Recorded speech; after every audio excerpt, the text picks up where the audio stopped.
What's going on, guys? It is December 26, 2019.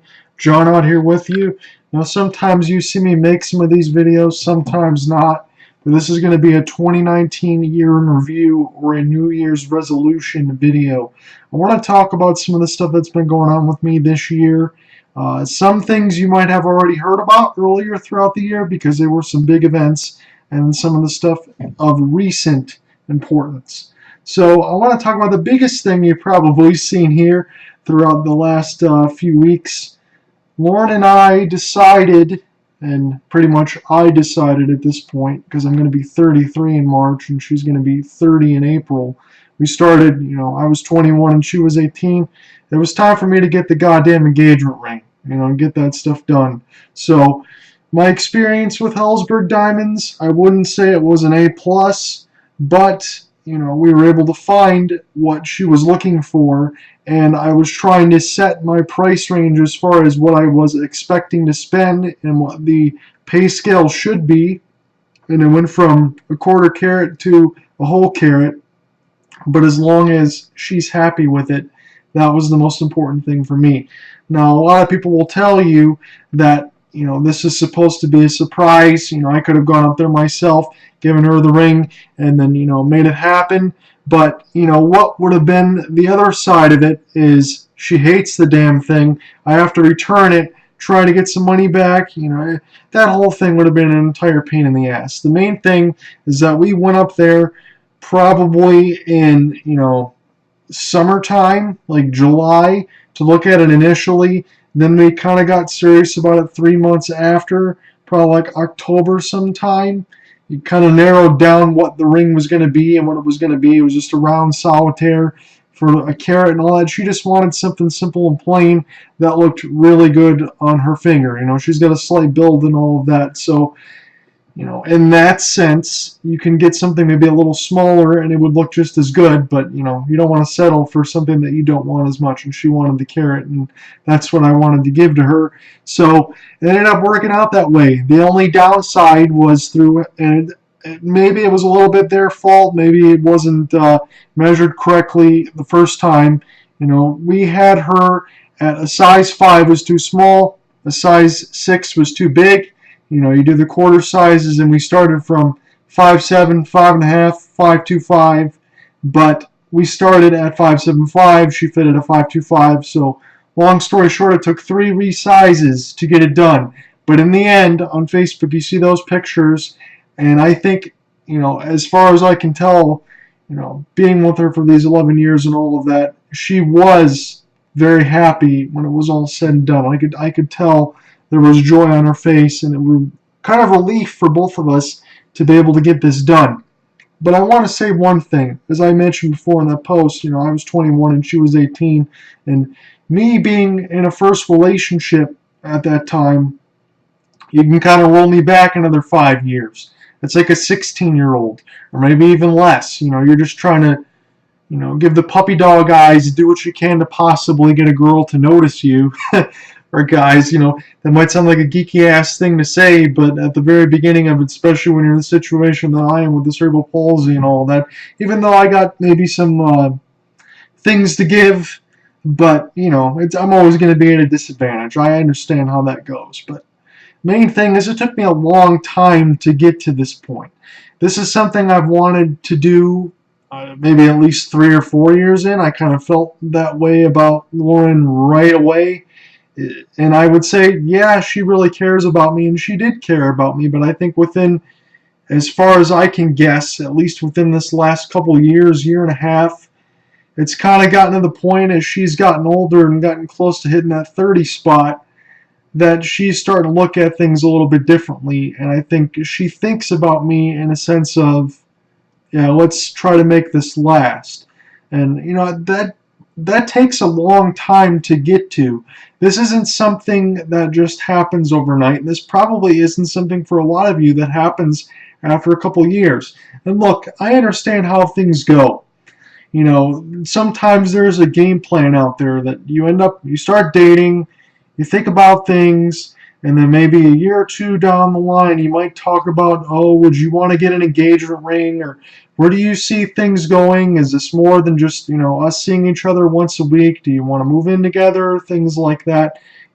Stuff for us kind of got all out of whack, and I took it really slow because I needed the time, to be honest with you, to turn my adult brain on in the sense of a relationship and all that, because it's hard. This is my first relationship, and to be quite honest with you, maybe even some people, even when I was going through the Oakham Press, like, what the hell are you doing, man? You have a good situation where there isn't a lot of strings attached, and you can get everything you want, and you can still care about, her, and she can care about you.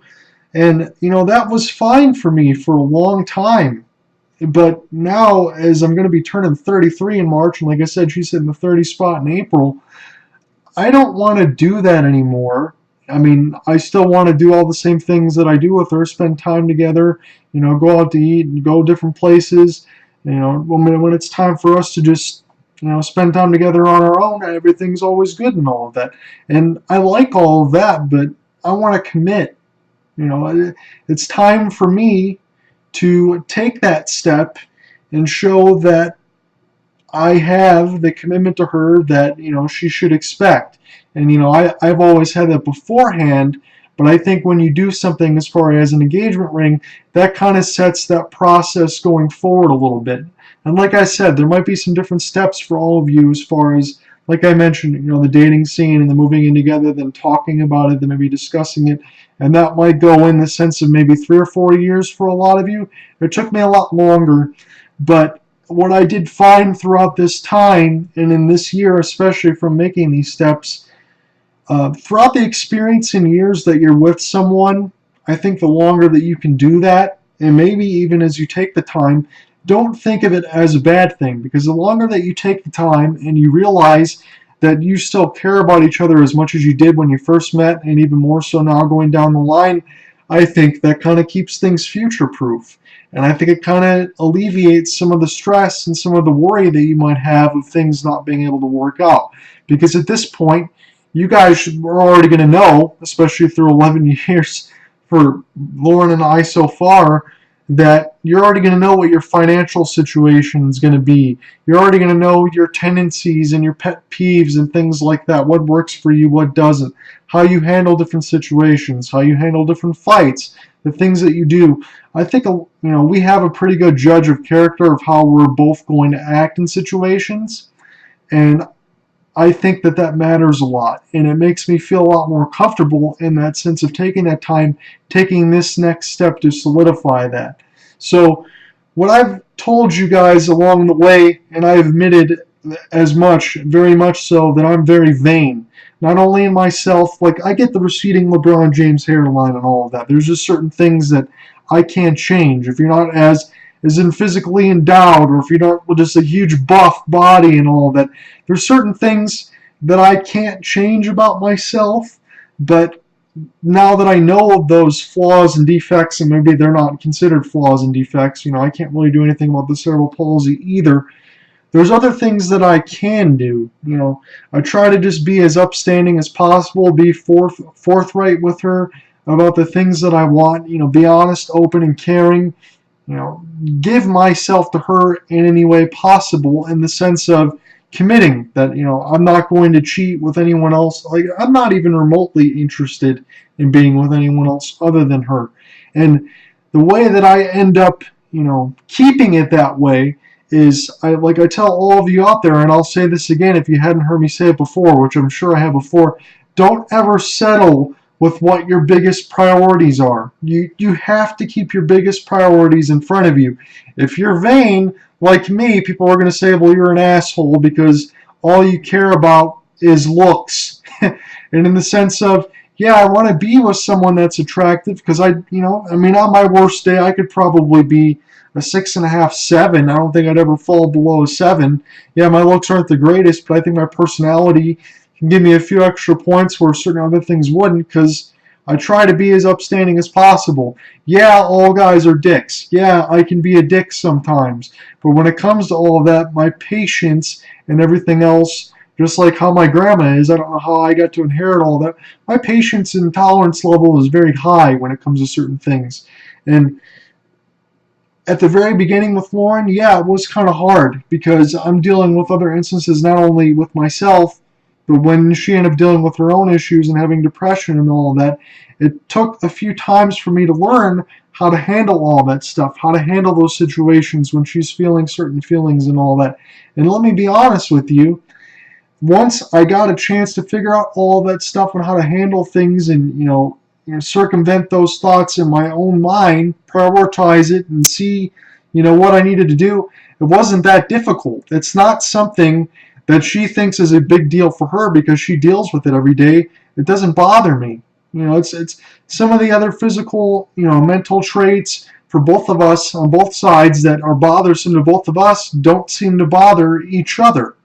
So you get used to some of those things. But like I said, you have to know yourself and you can't settle for what your biggest priorities are. So if I said, again, I'm a little vain, yes, Lauren is incredibly attractive. She is easily a 10 out of 10. And even if you get out of bed hot in those situations like that, she is. And that's exactly what I want. But on top of that, she has a personality where she's tremendously bubbly and she's really, really nice. Yeah, she can be in situations where if we get each other pretty upset or she's having a bad day, I try to get her to work through some of those things. The same thing for me. When she knows I get stressed out, I'm one of those silent types and all that. So she knows when I'm bothered by something. But you can make it work out for you because there's certain things. If you're getting what you want, you're willing to deal with some of the other things that aren't so great. Like, yeah, I know I wish I didn't have cerebral palsy, and I'm sure it's a little bit of a weight on her too, and I can't change that, but there's certain other things that she knows that maybe I don't like or she doesn't like about me, but they're not deal breakers.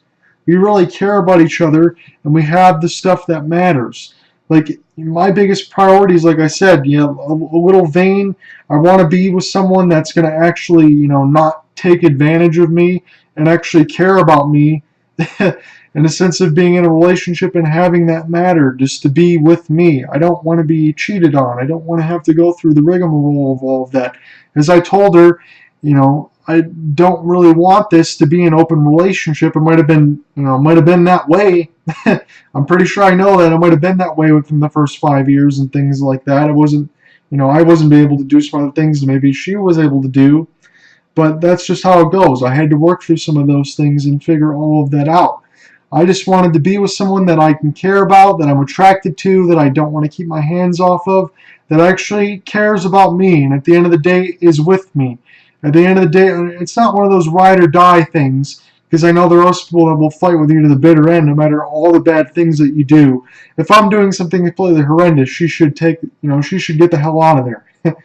But I need someone that's going to have my back in situations, and she's got that, and I got the same for her, and that's what matters to me, just having someone that's going to be there for me when I need it. And to be honest with you, I'm not trying to sit here and burn bridges, but I know how certain things happen. There's just certain people that will stay with people and give them multiple chances despite of them not being entirely faithful, or despite of these certain situations that you said you didn't want. And yet this person, that because you love them, you give them another chance over and over and over again. You can't do that. You have to be honest and truthful to yourself. And if it takes time for you to get to this point, if it takes time for you to get to this point where you would want to get married, or you want to be in a relationship, or you want to do some other things, let it take the time it needs to take. People say, I know that you can't wait forever and you don't want to settle, because if you wait for the perfect thing, it's never going to come around. And yes, that's true. If you wait for everything to be perfect, you're never going to be happy. But you can find the things that you care about and you want the most, and I have them all in Lauren. I'll be honest with you. We've dealt through some things, and it's been well documented. But at the end of the day, when I look in her eyes and all of that, and I see the smile that was on her face, especially that ring day and the Christmas day, that was everything to me. Now, I want to talk about this too because it was a special day. Now, going forward in 2020 and all that, Lauren's going to be at Christmas Eve with my family and all that too for the first time, because just yesterday on Christmas, I was able to spend it with her family for the first time, and I was incredibly nervous and also probably a little bit under the weather in terms of not only just psyching myself up, but every time I go over by Christmas Eve when I'm with my family members, someone always seems to be sick, and I end up feeling sick or getting like a 24-hour sickness or something like that. I definitely was feeling that a little bit as I was going over there, and I was having to play bathroom musical chairs, and that's not too fun, especially in a situation where, okay, we're going to surprise everybody with this engagement ring. And yes, it is an engagement ring, and I'll talk about some of the other stuff going forward because I do have some other surprises that will be in store at a later date that I can't mention now for Lauren and all of that. And even if she sees this, I think that she already knows that. But it's an engagement ring. When you spend that kind of money, and I've been, with her for this long, everybody is in their right to assume that's what it is, and that's what I want to do. There's just a few other things that we want to do going forward first that I think matter, and then I can get to that point of possibly pursuing something else because I want to. At the end of the day, I want to. I just want to make sure I got the money. I want to make sure that everything else is right and all of that before we actually end up screwing both of each other over if we, do everything too soon. So getting back to that yesterday for Christmas, I'm not feeling too great. I was excited to meet her family and all of that stuff, and I guess I know I gave off a decent impression, but when I was having to go to and fro, that wasn't too good for the first probably couple hours that I was there, because we were there for at least I think 1 to like 7 something, so that's pretty cool. I was able to spend a lot of time with her in that moment and all that, and I enjoyed it. So after we ended up eating and all that, Lauren was saying that they're going to go ahead and like play a game and things that they'll do like a family thing to kind of an icebreaker, just one of those things out there. So I said okay. She says go into the coat room and get this gift. And I gotta, I gotta hand it to Lauren in the sense of she was kind of like Meryl Streep, in the sense that she sold it, right? I don't think anyone else knew. I'm sure her mom and dad knew in passing, but nobody else had a clue about the engagement ring and all of that. So then when we finally got a chance to show that, and she opened it because I brought it to her, and she was like, "Oh, you have a gift for me and all that," and she was acting all surprised and getting to open it. I had to make sure that the box itself wouldn't break open, so I had to get taped up in there a little bit to make sure that the ring wouldn't fly out. So once all that stuff was done, and I think Lauren was incredibly happy in that sense that she could share that with her family and in that moment. And I was too, because I could tell, there are times when you're getting older, people always talk about Christmas in the sense of, it's great when you're a kid, when you're an adult, it's nothing but stress. But, Christmas is all about spending time with your friends and family and your loved ones. That's what matters most. And I think as you go along as an adult and you do things going forward, you realize that's really is what it's about. And to be able to have that moment and share that with her family, and to be able to have that moment and have the spotlight not too bright on Lauren because it was an intimate setting with her family and all that, but be able to have that, I could tell, I could see the glow in her face, and that was really special to me because at the end of the day, she was saying how special this day was to her, and she was glad that we could spend it together. That's been something I've been looking forward to for a long time. And I think, getting this engagement ring, doing all of that going forward, that kind of sets certain other plans in the direction that you need to be. And this is what I'm going to try to go forth, and then we'll break into a couple different topics here. But, future plans with Lauren, I think that's obvious of what I want to do going forward. But I think within the next couple months, we're going to get a chance to live together. And, I haven't been able to do that yet. So that'll be a whole different experience to see how all that goes. And I think because we've taken all this time, over 11 years together, I think that it's not going to be as bad as it would be for couples and things the first time around. I'm not going to say we're not going to have our differences and things like that, because I'm sure we will, but it's not going to be one of those things that's going to be a be-all, end-all. That's going to be good for us. And I think also going forward, I know at the end of the day, I want to try to do what I can to solidify the time I have left, the good time I have left. I know I talk about that a lot. I'm not dying anytime soon. But, with the cerebral palsy and all that, like I mentioned, I'm going to be 33. I'm pretty much guaranteed, hopefully, another like 20 really good years. I want to try to take, the years that I have left right now and spend those with Lauren before it gets too late for me to go around and do things, take trips, and do all of that. I try to keep myself in decent shape. Hit the treadmill, hit the elliptical. I mean, fuck, I'm skinny as all get out and all that still, but you know what I'm saying. I try to keep myself in nice physical health. I go for walks and things like that during the summer, but I try to do all the stuff I can to keep everything good for me. Because if I keep my legs and I don't do anything, I just sit and play video games or watch TV, or I just sit and pout and do all that, it's just gonna screw me over later. So I can't do any of that stuff. And going forward, doing these things with Lauren, I got to be able to put my best foot forward.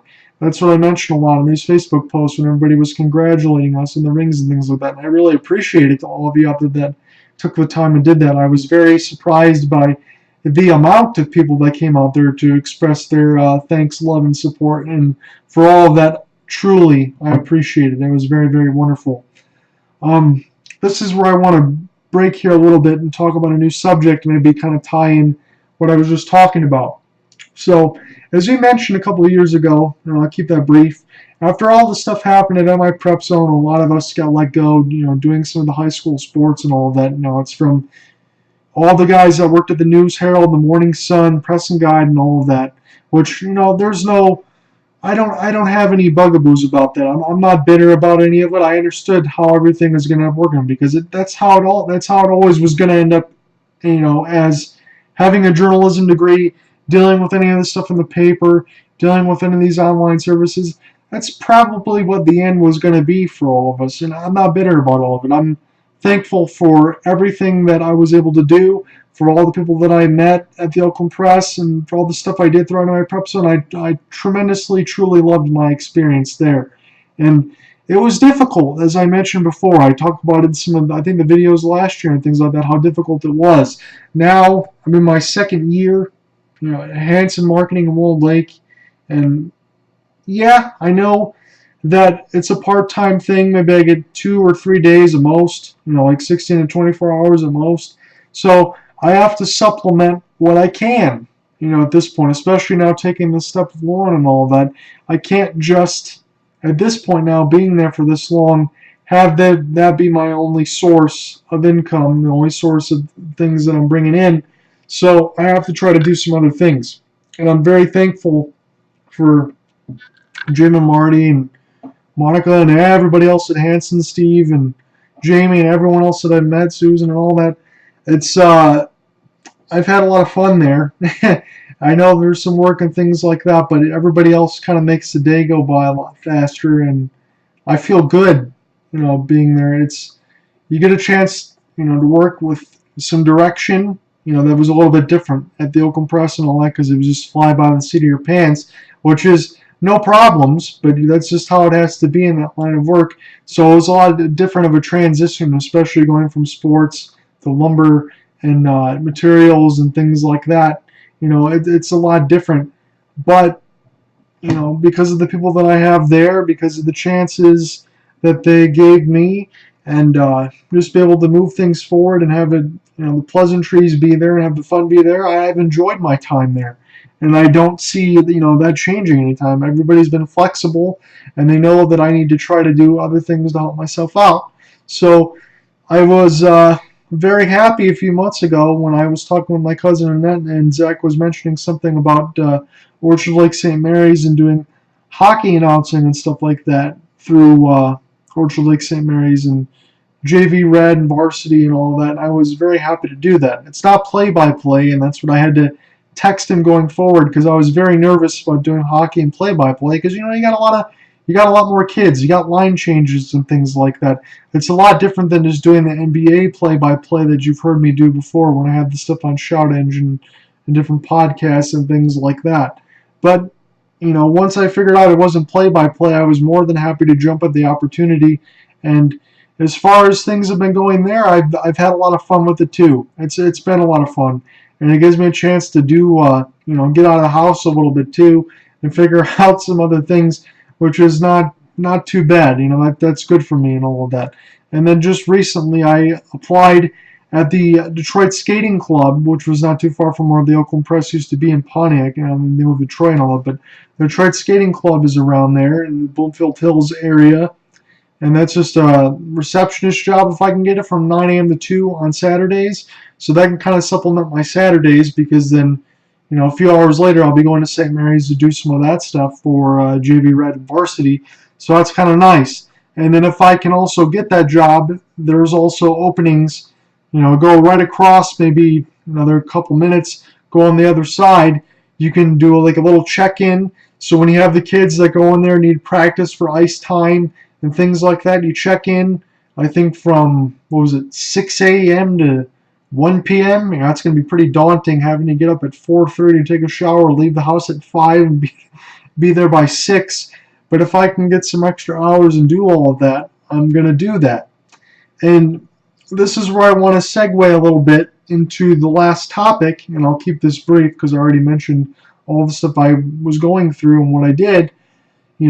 Having that engagement ring and having all that stuff going forward, I think it's kind of motivated me in the sense of things are getting more serious with Lauren. I want to be able to, move in with her, spend more time together, practice living together, see going forward, maybe going on big trips together, getting away together, before a honeymoon or anything else like that.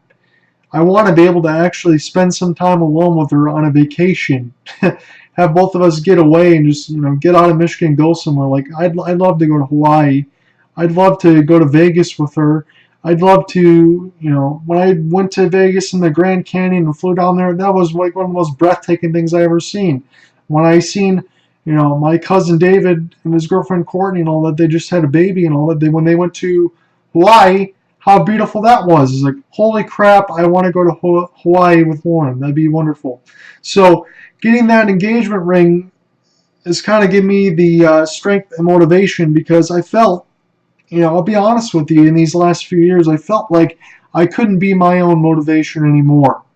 That only can take you so far to be able to psych yourself up so many times because at the end of the day, what I really wanted in here and what I really wanted in here was someone that was going to be with me and stick by me and someone that I was truly crazy about and passionate with. Someone that cares about me. I needed that with Lauren. I needed that to get this engagement ring to help me get strength and direction to what my goals need to be. I need to get some freaking money. I need to get some other things, that of course I already knew about all that, but I need to get all my ducks in a row to get things going, to keep things copacetic, so when we live together and all of that, I don't just run out of money in the next 10 years and things like that. I want to spend my life with her, and I want to do as much as I can. So I think that's kind of helped me set things in stone going forward to what my goals and everything else should be. I've never claimed, as I mentioned, to be a motivational speaker. I would be a pretty shitty one at that. But I'll be honest with you, being able to take this step, being able to really experience it just the other day, having Christmas with Lauren and her family, that was really special. I know it was special for her, but it really was special for me because that's something I've wanted with her for a long time. I want her to meet, my family. She's already met a lot of my family, but Christmas Eve, that would be nice. I know sometimes, when Annette, Zach, and I, my mom, my grandma would go to the Tigers game every once a year. That's a tradition. I want Lauren to go. And, it was just like, bring Lauren. Let's have her go. It was nice to be able to do it this year when I had these tickets to go to the Michigan hockey game. Annette and I usually go. My mom will go sometimes. Mom was like, we got this ticket. And I asked Lauren, I was like, let's have Lauren go. Let's see if she wants to go. Let's see if she'll have fun at Yost. And she had a lot of fun at Yost. It is a lot of fun at Michigan hockey and all of that. And I want to do more of those things with her because she knows I'm more of a sports guy and all of that. I like video games. I like music, podcasts. Like I said, I'm always walking or doing stuff. It's anything sports related. I have a few different hobbies and things that I like to do. Basically, for Lauren, I know a lot of it for her is shopping. And that's fine. I don't care. It doesn't matter if she doesn't have as many hobbies or as many things as she likes to do. But I think the best thing for both of us is to, as we do, acclimate each other to what we like to do. So that way we can both spend time together doing what we like to do. And I think going along, especially going into 2020 very shortly, I want to acclimate Lauren as to going on vacation together, going in games together, different trips and stuff like that. This is big for both of us now to take this step, and now we should take the time to do a few more things together. Yes, we need to have our own time and space, especially when we're living together. It's good to be able to not spend every waking freaking second with each other. You can't do that. You want to kill each other at that point. It's good to have that time and space. But it's also good for Lauren and I to go forward and take that time together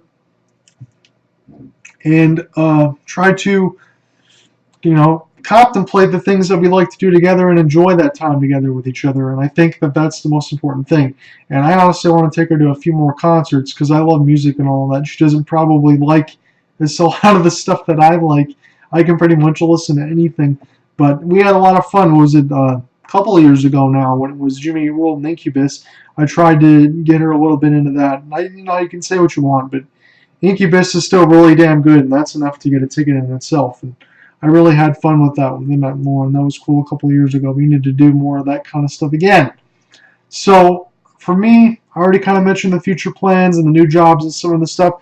I want to talk about some of the trips that I went on briefly, and I want to close it out with some of the top music artists and video games of 2019 and some of the things I want to do going forward here, technology-wise. So this was a big year for me, I think, in the sense of not only just the engagement and all of that at the end of it, but not being at MI Prep Zone anymore within the last couple of years. I know that's different because you're kind of always working, a lot of hours, not getting paid for as many hours as you should. I get it. That's how it goes and all that. But basically, in that sense of Monday to Sunday, there's not a lot of free time in the sense to go out and do things. So this year, I was able to actually go to Vegas on my birthday. I was able to go to Indy to see the Indianapolis 500.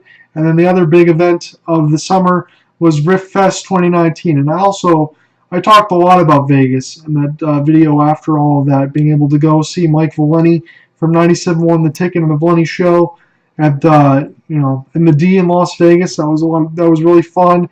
Take the ride down into the Grand Canyon to the helicopter. The helicopter pilot was beautiful. That was a plus too. She was very knowledgeable, very cool, very nice. And it was just a breathtaking view in there. Be able to go see the Red Wings play against the Golden Knights and not only have the Red Wings get a win, which is not something we see a lot, this year especially, but years prior before that, as the team is in the midst of a very long rebuild. So that was really cool to see all of that. Vegas, as I mentioned before, that was my first time going. It is unlike anything you've ever experienced in your life. It's like you step into an alternate dimension. If you get a chance to go to Vegas or you've never been, forget those people that say that Vegas sucks or it's just a tourist trap or there's nothing to do but gamble. There is a shit ton of stuff to do. You don't need to gamble to have fun, and I only did that for very briefly. I missed of the other events, of which some that I cannot talk about and some that I wish not to talk about, and a lot of the other stuff that if you ever ask me about it, we can talk about it in private and have a lot of fun with it because it was a lot of fun in Vegas. I absolutely recommend it. But you have to go. You don't need to gamble in order to have fun. And it was an incredible experience. And I highly, highly recommend that you take the time. And if you go, because like I said, we stayed at Caesar's Palace, you don't have to stay somewhere that nice, but you also don't want to stay in a fucking Roach Motel. You're going to Vegas. Live it up a little bit, spend your money, have some fun, have a good time because it's going to be a once-in-a-lifetime experience that you'll never forget. You can make it like The Hangover, and in certain situations, we almost did. So that's kind of Vegas in a nutshell. I think that's kind of why I had so much fun there. The Indianapolis 500, just being in downtown Indianapolis, next to Lucas Oil Stadium and all that, it's kind of depressing what happened with Andrew Luck and all of that, but I digress. Being in downtown Indianapolis was freaking amazing. And you can say what you want about the Indy 500 and all of that. Go down there, go to the museum, go to the Speedway. The Indianapolis Motor Speedway is freaking gigantic, miles and miles long. The museum, at that time, I think it was maybe like $5 in admission, or maybe just a little bit more in there to go see everything that you can see down there is freaking amazing. To get some of those pit passes down there to see the stuff, see the guys working on the cars in the garage, freaking awesome. Being able to take pictures of all that stuff and seeing that's what you're going to see on race day is absolutely incredible. You would have a lot of fun with that. And if you're going to go down there, and I talked about this before, you got to go to Harry and Izzy's, and you got to go to St. Elmo's. If you're going to Harry and Izzy's, that's where you can get a bite to eat. That's right next to St. Elmo's. I had a, God, I can't remember what, I think it was like salmon now. It was like mashed potatoes, russet potatoes. I forget what the F we had for dessert now. It was some kind of brownie sundae, but it was it's the same thing in St. Elmo's and Harry and Izzy's, was that St. Elmo's shrimp cocktail, which was world famous, with a mix of that little hint of horseradish that explodes in the back of your brain that I was talking about, that gives you that instant sensation. You have to have some of that. If you're going down there, you want some food, Harry and Izzy's is world class. And if you want something, if you want a cherry Coke, they create it from scratch using their own extract and all that. It's not poured out from a can. Tastes freaking delicious. On top of all, the food is immaculate. You get what you pay for. People will say it's a little pricey. I think it's priced just right considering what you're getting. You're going to be spending a little bit of money, but it's fine dining at its finest, and you get everything you pay for, and it's an absolute 5 out of 5 all-day experience there. No ifs, ands, or buts. If you're going down there, you got to go to Harry and Izzy's. And then right across is St. Elmo's. Go in there. It's a Prohibition-style bar that's been there in that era. You can see those pictures as you go upstairs. They were nice enough to let us walk upstairs. You didn't need a reservation or anything else like that. You can sit down. There's beautiful ladies downstairs all over the place upstairs. They'll serve you drinks, kind of tell you about the history of the bar and everything itself. They were able to mix them for me. I don't drink a lot of alcohol. It's one of those kind of like fruity tropical drinks where you mix a little bit of you got the orange, you got some of the other things like that, maybe a little bit of rum, maybe a little bit of I forget what the heck all that stuff is in there, but it all went down smooth. There wasn't a ton of alcohol in it, but it tasted great. And that's one of those things. I'm not just going to go get completely freaking hammered. I'm not one of those drink connoisseurs either, but I want something that's going to taste good, that I'm going to enjoy. And if you say that you're a noob and you have them mix something for you, that's pretty much what I did. And it's like, this guy's a lightweight. He's a noob. He doesn't know what he's doing. Make him something that's going to taste great. And they sure did. So, incredible experience downtown. Go downtown. Go to Harry and Izzy's. Go to St. Elmo's. And the next day, when you're going to the Indy 500, it's freaking incredible. I know NASCAR, they're able to do that too. Going down there in the NASCAR race in Michigan, and that was a lot of fun. In NASCAR and Indy, completely different experiences. Yes, it's racing, but in Indy, the cars go so damn fast, it's just a blur all over the place. Maybe when you're going through it, you have an affinity of one or another. Even if you're not a huge racing fan, Indy is an experience. Going down into Brooklyn, Michigan, we did to go see some NASCAR race down there when I went with Mike and Kathy, Rick's cousins and all that. I had a wonderful time. I'm not a huge NASCAR fan. I don't claim to be. I don't watch all that stuff, but I had a wonderful time. Not just because of spending time with them, but I had a great time going down there. It was a lot of fun. And pretty much in Brooklyn, Michigan, we're going down there. It's like Children of the Corn, forest after forest. I'm like, where the hell are we going? Oh, there's a racetrack around here. It's one of those things there. But I was able to go to Vegas, go to Indy, see a NASCAR race, a lot of different things off a bucket list that you can say that were checked off, and I had a lot of fun. And even with all of that, even though I have to probably put Vegas, because that's just something that you can't ever replicate, which I understand. But even coming back home in the summertime, I look and see 101 The Riff, the rock station that's been on there forever. You got Dave and Chuck the Freak, I love those guys and all of that. Riffest 2019 was freaking spectacular. So I was able to go with Mike, and I had a lot of fun with that. So there was a lot of just incredible lineup there because you had some of the other stuff before there when it was a Dark New Day and Diamante and some of the other bands that I wasn't quite sure of. But those ladies are really good, respectively, in both of those bands. We were able to see some of that stuff and walk around. It was incredibly hot there. So when I was able to get my tickets, I didn't go through Ticketmaster, but it was Ticketmaster tickets. They were not cheap because we got pretty damn good seats. And then there wasn't a VIP pass, but it was one of those ones to be able to go in the lounge. You get free drinks and free beer and stuff like that. So I was able to get the water and pop that I needed to be able to keep myself awake and keep myself hydrated going throughout there. But seeing all of that and getting into the main stage was Wilson. They were incredible. They were also incredibly funny. Not only having Dump Truck, Act My Age, and things like that. Those guys were great. It was a great stage presence. I wasn't too familiar with all of their music. Like a Baller. That's one of those things that they played this year a lot. But they were really cool. And then when I was listening to some of this stuff and I was recently introduced to it, going in through the concert lineup at the time, I'm looking at this band and I see Bad Flower and I'm listening to some of this music. I was like, holy shit, these guys are really, really good. They're really good. And they're just bursting out of the scene right now. It was an incredible experience to see them also on the main stage. Being able to see, Animal by Bad Flower and having the lead singer jump on stage, jump off the stage, into the crowd, go crowd surfing a little bit, get put back on stage.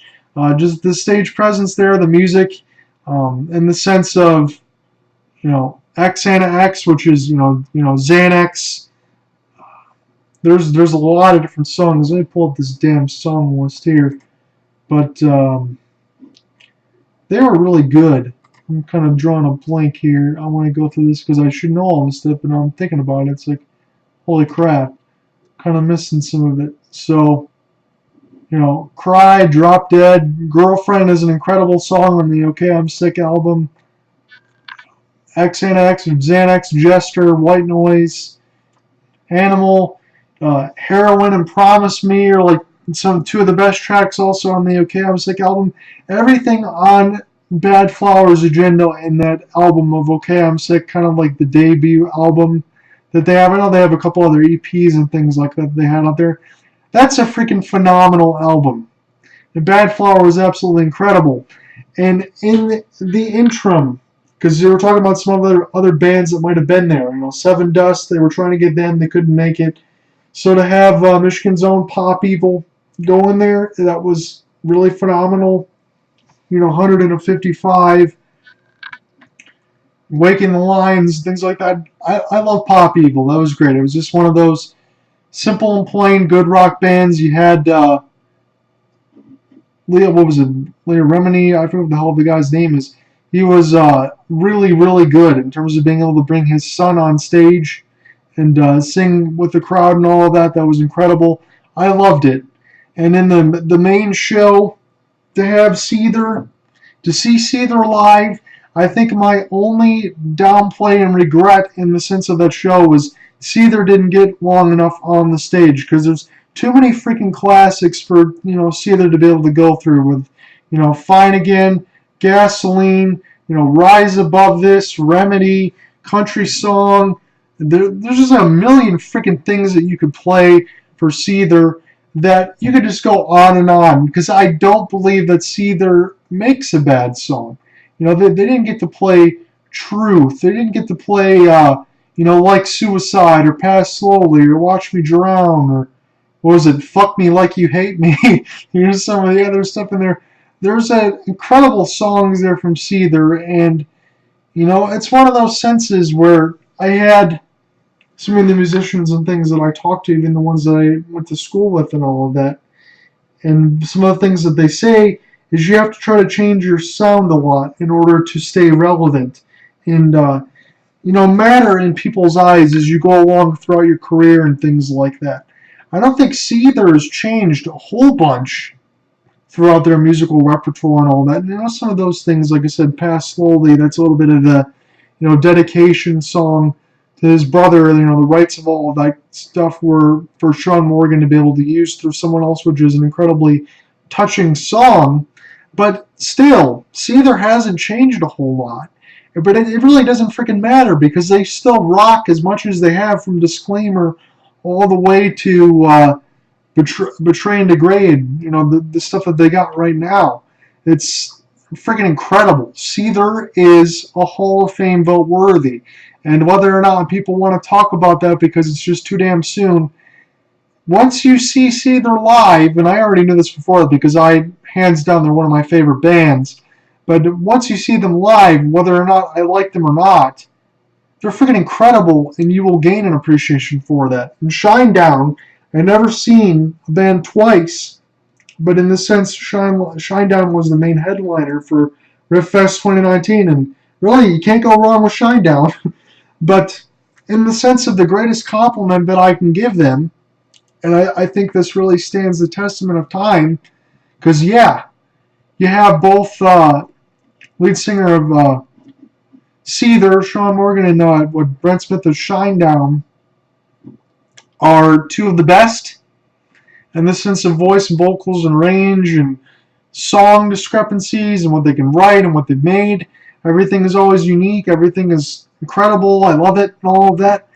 But man, from the first time that I saw Shinedown is when they toured with Godsmack a couple of years ago when I went with my cousin Mike and his girlfriend Sarah and all that. It was good to see them again on Christmas Eve.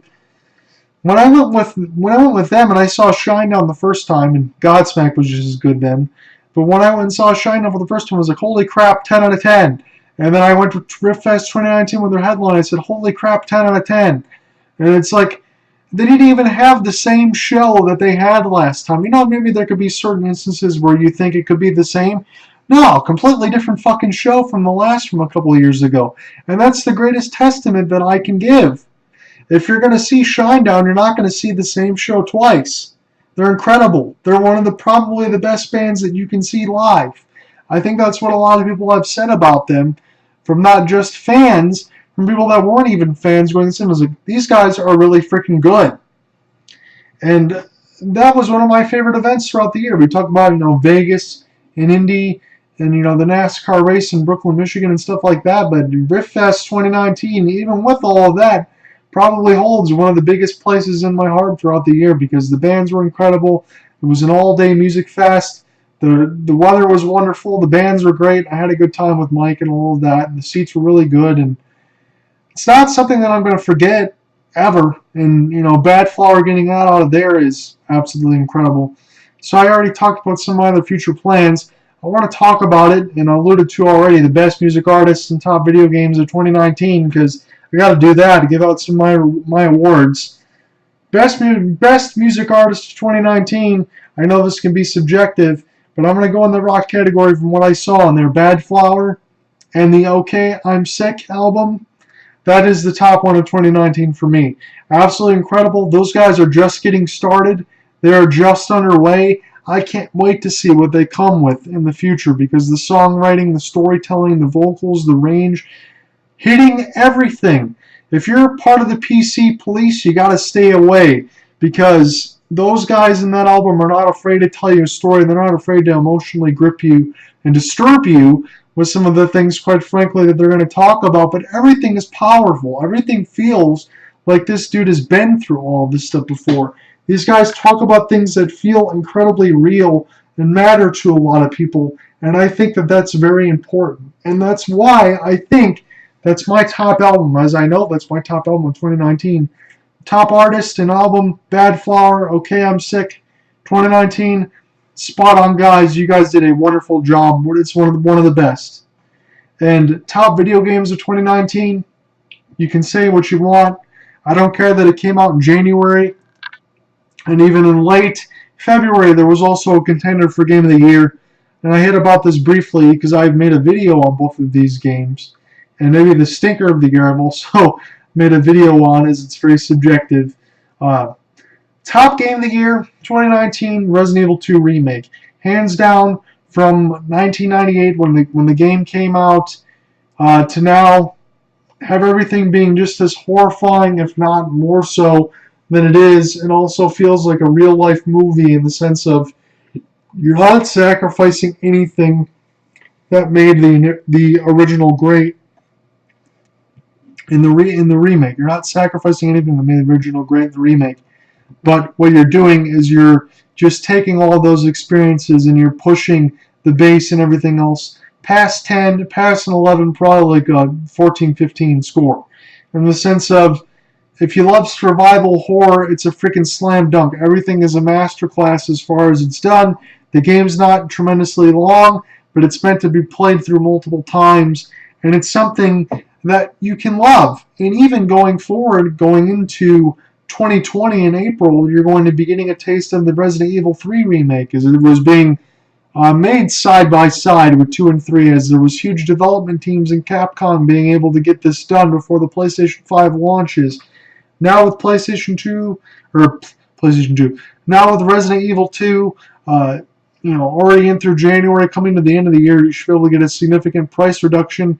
If you haven't played it and you love survival horror, I don't know why you've waited so long, but you're able to get it for a really good price now at this point. You'd owe it to yourself to play this game. And just missing, because I thought it could overtake Resident Evil 2, I put The Outer Worlds. And Obsidian and Private Division, and I know Private Division is a subsidiary of 2K, and I hope to the love of freaking God they don't get their hands too much involved into what Obsidian was doing, because The Outer Worlds with the smaller team, yes, maybe you've played too many Fallout clones, maybe you've been burned by Fallout 4 and the most recently blind Fallout 76 and the Fallout First program, which was an absolute freaking joke and disgrace, and they're never going to get a dime of my money because I'm never going to play that freaking game. But Obsidian was able to show you what Fallout 4 should have been.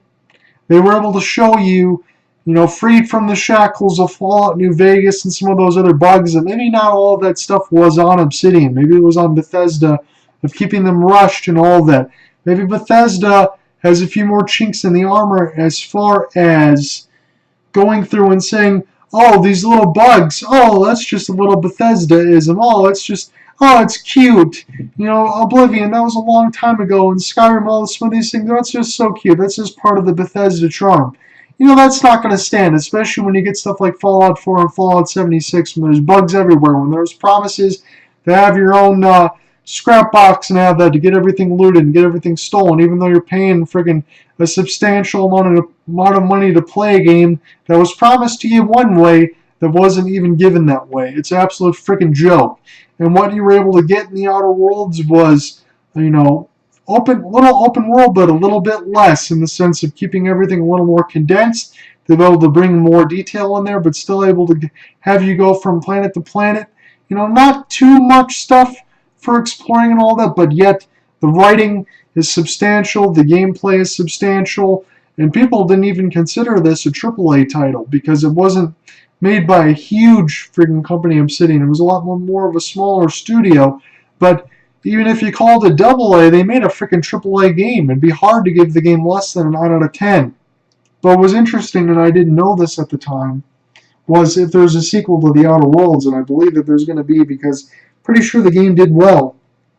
And if it didn't, that's a freaking shame. But I'm pretty sure there's going to be a sequel to The Outer Worlds. Microsoft purchased part of that. So they're probably going to have Outer Worlds 2 as an exclusive on your Xbox X or your Xbox Series X. What a horrible name for that system. And I don't care. I want all these systems to do well, whether it be Microsoft, Nintendo, or PlayStation. But come on, Xbox Series X, you had the Xbox Scarlet. Couldn't you just keep it that name? I don't freaking understand. But the Outer Worlds sequel may be a Microsoft exclusive, and if they do, I guess good for them, because there's not a lot of exclusives to make you want to buy a console unless you're really into Gears of War or Forza. Gears of War and Forza are really good, but not enough alone to be able to get you to buy a console. But Microsoft wants to make it where, it's, magnanimous with PC and everything else like that to keep everything all in one of their platforms. And that's cool, but if you're not primarily a PC gamer, and I'm not, and you're thinking you want to buy consoles because the exclusives are what sell them, and that's usually what should sell them. I don't know what Microsoft's still going to do to be able to sell themselves apart. They got to get more first-party exclusives. Get them. Make it happen. So Outer Worlds hopefully can do that a little bit for them, because that game was great, and I'm sure a sequel is going to be coming. So, in closing, next year is going to be a big year as far as technology for me, because I know the PlayStation 5 is going to launch in 2020, probably around Christmas. We're going to get something when E3 hits in 2020. We'll get these console launches. We'll get the console launches for the Series X and the PlayStation 5, and everything will be great. Because I had mentioned before, and it's been beaten to death, that the PlayStation 4 and the Xbox One was woefully underpowered. And now we're going to get these consoles where, I'm still rocking that 1080p Panasonic Viera Plasma, and I love the TV.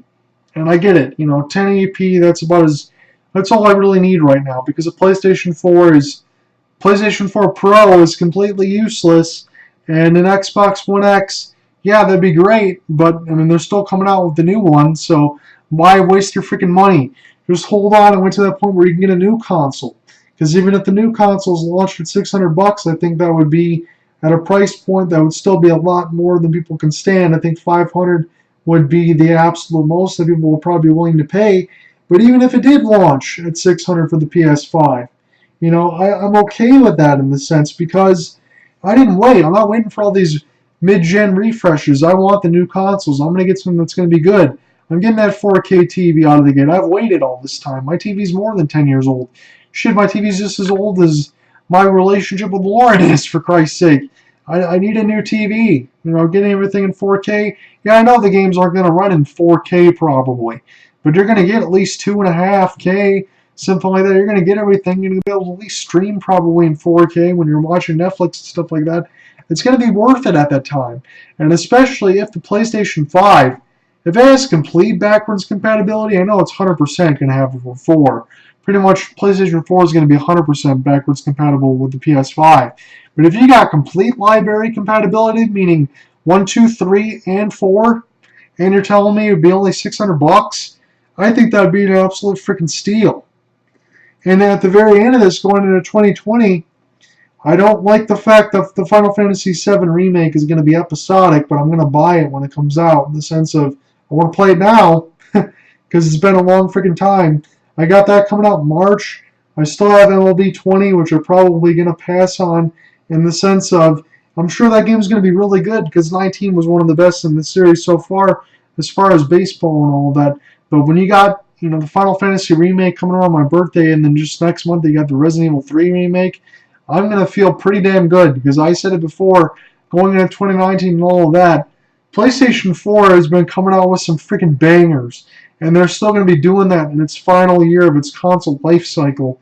There's still a lot of gaming left to go in there, and at the very beginning we were thinking, man, this console wasn't as good as PS3, because, it didn't have the complete backwards compatibility, and some of the other options that you could do as far as watching things were limited on the PS4, because PlayStation wants to have their own services, just like Microsoft does, to be able to make their own money to get you to watch things again.